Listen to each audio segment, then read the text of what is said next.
Il aura fallu peu de temps pour que les propos du président français Emmanuel Macron défrayent la chronique. Des propos tenus à l'égard de certains pays africains. Ces propos sont issus du discours prononcé le 6 janvier par Emmanuel Macron à l'occasion de la 30e conférence des ambassadeurs et ambassadrices. Nous avions une relation sécuritaire. Elle était de deux natures en vérité. Il y a une partie, c'était notre engagement contre le terrorisme depuis 2013. On avait raison. Je crois qu'on a oublié de nous dire merci.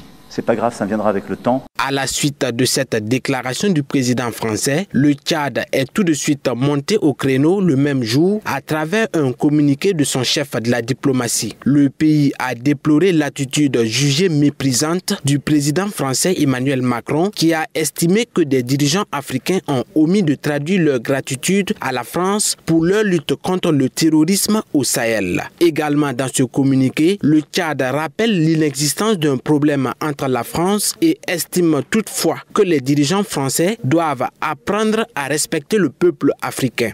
L'histoire atteste que l'Afrique, y compris le Tchad, a joué un rôle déterminant dans la libération de la France lors des deux guerres mondiales, un fait que la France n'a jamais véritablement reconnu. Les sacrifices immenses consentis par les soldats africains pour défendre la liberté ont été minimisés et aucun remerciement digne de ce nom n'a été exprimé. En ce qui concerne le Tchad, il convient de souligner que la construction de notre armée n'est pas l'œuvre de la France. Notre armée, forte et résiliente, est le fruit de la bravoure du peuple tchadien et des sacrifices consentis avec des moyens modestes. La France n'a jamais doté l'armée tchadienne de manière significative ni contribué à son développement structurel.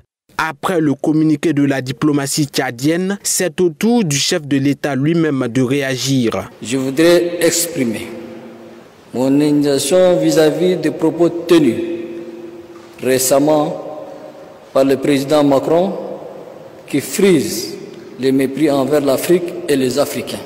Je crois qu'il se trompe d'époque. En ce qui concerne le Tchad, la décision de mettre fin à l'accord de coopération militaire avec la France est entièrement une décision souveraine du Tchad.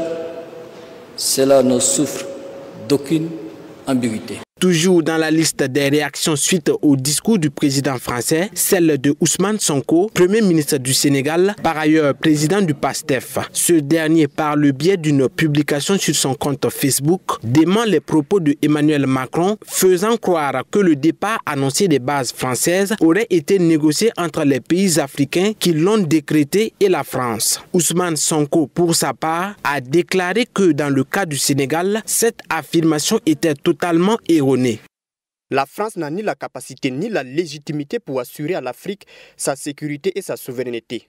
Bien au contraire, elle a souvent contribué à déstabiliser certains pays africains, comme la Libye, avec des conséquences désastreuses sur la stabilité et la sécurité du Sahel. C'est en fait le lieu de rappeler au président Macron que si les soldats africains, quelquefois mobilisés de force, maltraités et finalement trahis, ne s'étaient pas déployés lors de la Deuxième Guerre mondiale pour défendre la France, celle-ci serait peut-être aujourd'hui encore allemande. Pour le moment, les propos tenus par Emmanuel Macron ont été refutés par le président tchadien, son ministre de la diplomatie et le premier ministre sénégalais Ousmane Sonko. Qui sera le prochain pays africain ou le prochain homme politique africain à sortir du silence pour allonger la liste des réactions? Quand on sait que le président ivoirien a aussi annoncé la rétrocession du 43e bataillon d'infanterie de marine Bima à l'armée ivoirienne.